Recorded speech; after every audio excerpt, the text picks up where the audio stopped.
It's really simple to get started with the BBC microbit. You just need a microbit, a micro USB cable, and a computer. The microbit is a piece of hardware, a tiny pocket-sized computer. To make it work, you have to tell it what to do by writing a computer program. Programs are called software. The micro USB cable is used to transfer the program onto the microbit. Let's have a look at it.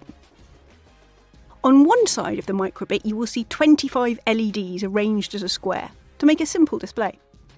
There are also two input buttons, button A and button B. On the other side, you will see a reset button and a small socket to plug in a battery pack. We explore the processor and other features in further videos in this series. The microbit can only do what you tell it to do, so the first thing you need to do is write a program. You can use different programming languages to do this. For example, MakeCode, which works as a block and text editor, or the Python text-based editor. For beginners, MakeCode is a good place to start. We've selected some simple projects to help you. Choose one to get started. The latest version of the microbit has some exciting new features.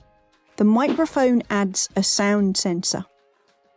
And the special LED on the front of the microbit lights up to show you when this new sound input is measuring sound levels. The speaker lets you add sound as an instant audio output to your projects. On the front of the new microbit, its logo is now gold. This new capacitive touch sensor is an input that helps you interact with your microbit in even more exciting ways. And now, you can turn the new microbit off by holding your finger down on the reset button on the back. And you can wake it up by pressing it again.